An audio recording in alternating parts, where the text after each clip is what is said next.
Invino Sud Radio a le plaisir d'accueillir maintenant Jonathan Bruno du domaine Chaufflet. Nous sommes en Bourgogne. Bonjour Jonathan. Bonjour à vous. Alors votre famille est implantée à Givry depuis combien de générations là ? Depuis 1710. J'ai repris le domaine en 2019. Ouais. Et c'est de gendre en gendre, puisque mon beau-père Denis Valdener, qui vient des Vosges, comme son nom l'indique, a repris de son beau-père. Donc le grand-père de ma femme, Jean Chaufflet, était le dernier du nom. Il a eu 3 filles. Et puis son gendre s'est installé de 88 à 2019 et j'ai pris sa suite. Philippe Forbach, cette côte chalonnaise, elle est quand même très sympa parce qu'elle réserve souvent des très bons rapports qui ont été pris. Il y a des bons plans. Hein. Il y a de très bons plans. On est entre Mâcon et la Côte de Beaune. On a l'influence, j'allais dire déjà un peu du sud de la Bourgogne, tout en ayant quand même une réserve de fraîcheur que l'on perçoit plus dans la côte. Et donc on a à la fois des blancs, des rouges, intéressants. Il y a des appellations qui font du blanc-blanc, je pense à Montagny par exemple. Et puis les autres, Mercurey, qui est l'appellation phare peut-être. On appelle ça d'ailleurs la côte chalonnaise ou la région dite de Mercurey, c'est les deux termes sont utilisés. Et puis à Givry, qui est une appellation que j'apprécie particulièrement, qui fait des rouges intéressants, on va en parler, mais des blancs qui valent aussi vraiment la peine. Le pourcentage de blanc, Jonathan, on est à 20% aujourd'hui. Il y a 302 hectares plantés au total pour 58 de blancs. C'est ce qu'est le cas chez vous, c'est en moyenne. C'est ça, nous c'est ça. Laure. Est-ce qu'il y a des premiers crus aussi en blanc ? Oui, bien sûr. Par exemple, on a presque 80% d'un des premiers crus en blanc qui s'appelle les Galafres. Et oui, il y a pas mal de premiers crus. En fait, que vous ayez premiers crus au village, c'est à votre discrétion si vous les plantez en blanc ou rouge, et il y en a de plus en plus. Ah d'accord. Sur un lieu dit, on peut choisir du chardonnay ou du pinot noir. Exactement. D'accord. Et donc là, vous avez l'intention d'aller plus vers le blanc, alors, si vous avez des arrachages prévus ? Pas forcément. On a effectué les arrachages qu'on avait prévu de faire, notamment pour les Galafres, qui est une terre plein sud très calcaire, qui fait des blancs assez tendus. Moi, j'aime bien la tension dans les blancs, et donc voilà, ce terroir-là, s'y prête bien. Après, il y a quand même principalement des terroirs de rouge. Oui. Et le potentiel de garde, justement, sur les blancs de Givry, qui sont peut-être moins connus quand même. Hein, alors, effectivement, alors moi, c'est ma meilleure vente au caveau. Ah oui. Je vends à peu près 15% de mes ventes au domaine en blanc, mais effectivement, on a un déficit de notoriété là-dessus, parce que il faut souvent que je torde un peu le bras aux clients pour goûter les blancs. Quoi, ouais. Mais une fois que je les ai fait goûter, c'est ce que je vends le mieux. Vous tordez beaucoup de bras ? Non, mais il faut aider. Comment est-ce que vous décririez ces blancs ? Est-ce qu'ils ressemblent à ceux de la Côte de Beaune ou alors, non, moi je suis. C'est un chardonnay qui s'exprime comment ? Alors, moi, je suis pas trop issu du milieu, et c'est vrai que j'ai sur ma manière de faire des blancs, j'aime bien la tension. Je suis pas trop sur le côté beurré, brioché, et donc je suis un grand fan des chenins de Loire. Ah oui. Alors sans être vers les chenins, mais on se dirige plus vers des pouilly, donc plutôt vers le sud, avec des vins assez tendus, parce que c'est encore une fois les Galafres, c'est particulier.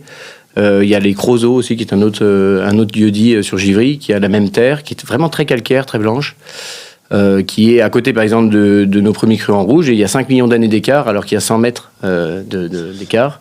C'est ce qui fait la magie un petit peu de la Bourgogne. Et donc ça fait des blancs assez sur la tension. J'ai 100% d'élevage en fût, mais très peu de fût neuf. Qu'est-ce qu'on peut imaginer, Philippe, avec les Givry premiers crus blancs, comme type de plat, selon vous ? Alors, avec le temps qu'il fait en ce moment, des poissons frais, des poissons marinés, on a besoin, on va chercher l'huile d'olive, l'agrumes, un peu dans une cuisine un peu méditerranéenne dans laquelle le vin va jouer comme rehausseur de fraîcheur. Je pense que ça peut très très bien fonctionner. Poisson grillé, simplement, joli barbecue de poisson. Bien sûr, des viandes blanches. Je pense que même si il n'y a pas le gras de certains autres chardonnays, je pense que sur des viandes blanches, on fait une volaille par exemple marinée aux agrumes qu'on fait juste griller, je pense qu'on n'a pas, on peut pas être trop malheureux. Laure, on parle un peu de Givry rouge maintenant ? Oui, des Givry rouges qui sont quand même plus denses. Hein. On parle de vins qui sont plutôt des vins de garde. Comment est-ce que vous les concevez aujourd'hui ? Est-ce que ce sont des vins que vous élevez longtemps ? Alors, moi, je suis très attaché au béton. Et donc, c'est vrai que pour les vinifications, j'ai toujours des cuves béton. On fait une préfermentaire. Givry, pour moi, je viens de Mercurey. Je suis originaire de Mercurey. Les terroirs sont. C'est la guerre entre les deux ou pas ? Bon, c'est une gentille guerre. Il y a combien de kilomètres entre Givry et Mercurey ? Il y a 5 kilomètres. Ah oui, c'est quand même très très loin. Et vous n'avez que du Givry ? J'ai que des Givry, oui. Donc alors racontez-nous un peu comment vous travaillez le style de vos Givry. Donc les Givry rouges, donc on est préfermentaire de 4 à 5 jours en cuve béton, refroidi assez bas. Moi je suis assez peu interventionniste. J'ai l'habitude de dire qu'on est assez feignant une fois que le raisin est rentré dans la cuverie, parce que finalement on fait quelques remontages, des arrosages, mais on fait quasiment plus d'extraction, surtout ces dernières années.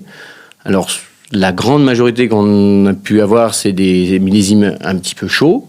Donc, il ne faut pas trop extraire, parce que quand c'est mûr, c'est pas la peine. Garder la fraîcheur. Donc, on va avoir 5 jours de pré-fermentaire, puis entre 15 et 16 jours de fermentation, pressurage, et après, ça part 1 an en fût. On a une cave gravitaire, donc 1 an de fût, puis ensuite, c'est soutiré après les vendanges, et on a encore 4 à 5 mois de cuve. Donc, on filtre et on met en bouteille quand on a le temps, mais souvent en février, quand il gèle ou quand on a le temps. Ouais. J'imagine que vous avez une clientèle particulière très importante, oui, puisque vous êtes un domaine historique. On a beaucoup de particuliers, on essaye toujours de garder ces particuliers. On a aussi la particularité d'avoir, comme dans le temps, c'est-à-dire 1 millésime à la vente, 1 millésime en élevage et 1 millésime en stock. Ça c'est le bon sens paysan. Voilà. Alors, Laure évoquait la potentialité de garde des rouges de Givry. Ouais. Est-ce que vous ressentez ce que nous on ressent en restauration, c'est-à-dire que l'envie des gens de goûter finalement des vins un peu plus jeunes qu'avant? Alors oui, c'est évident. Notamment, des millésimes gourmands comme 22 par exemple, qui se goûtent plutôt bien, mais ils sont pas très bien, finalement. Oui, effectivement, le marché s'est habitué à avoir des millésimes très jeunes, d'autant plus puisqu'on n'arrive pas à produire. Donc on a un vrai déficit en termes de rendement ces dernières années. C'est très compliqué. Pour vous donner une idée, on a fait 24 hectolitres hectares de production en 2025 au lieu de 54. D'accord, 54 était le rendement maximum autorisé par l'appellation. Exactement. Donc et 2024 c'était moins 50%. Donc c'est vrai que les années se ressemblent un petit peu. Et là c'était à cause de quoi ? Alors 2024, on a eu pas mal de mildiou et beaucoup de précipitations. C'était une année où il faisait un petit peu moins chaud que celle-ci. 2025, on a eu la fleur s'est pas très bien passée. Et puis après, on a eu une grosse sécheresse au mois d'août et puis un déficit hydrique. La gamme de prix, ça va de combien à combien, Jonathan, sur vos vins, le blanc ou rouge d'ailleurs, tout confondu? Alors nous, on est entre 19 et 26 euros. Oui, Philippe Forbach, ce qui reste raisonnable. On est en Bourgogne, faut le rappeler. On est sur une appellation réputée. Avec des bons vins, quoi. Ouais. Des jolis vins, des vins qu'on peut garder en plus. Je pense que c'est assez raisonnable. Comment se présente, je reviens sur le millésime, comment se présente 26 finalement? On est tôt. Il faut être prudent. Mais néanmoins, la floraison... Alors 26, on a été très inquiets. Si on avait eu la fleur il y a 15 jours, ça aurait été une catastrophe, clairement. Et avec les très grosses températures qu'on vient d'avoir, et plus 30 mm qu'on avait eu la semaine d'avant, on s'est retrouvé avec une fleur qui s'est passée en 3 jours, parfaitement. Oui. Bon. Donc ça laisse présager, si tout se passe bien, un beau millésime en quantité. Voilà. Alors, aujourd'hui, il y a 0 maladie. En qualité aussi, non? Exactement. Les deux. C'est trop tôt pour le dire, mais effectivement, aujourd'hui, on a réussi à gérer l'herbe du fait de la chaleur. Ouais. On n'a pas de maladie. Il y a une jolie sortie de raisin, il n'y a pas de raison. Voilà. Bon, il n'y a pas de raison, il n'y a pas de raison non plus. Absolument. Bon. Et ça veut dire que cette année, vous vendez à quelle période, ou en tout cas les 2 dernières années, c'était quoi? Là, on se dirige encore autour du 25 août.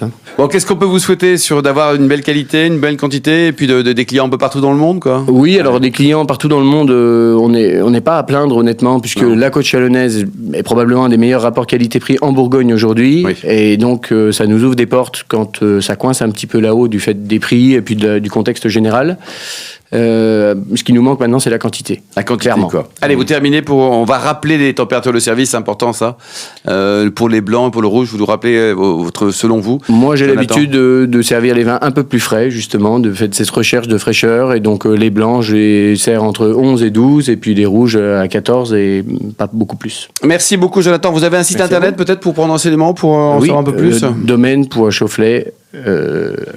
Avec 2 F. Avec 2 F. Comme Chaufflet. Merci Laure Gasparotto, merci également à Sonia Perrin, Philippe Forbach, ainsi qu'aux millions d'amateurs de vin qui nous écoutent chaque week-end. Un clin d'œil à Emma qui a préparé cette émission très bien, comme d'hab, ainsi qu'à l'ensemble de l'équipe technique. Fin de ce numéro d'Invino Sud Radio.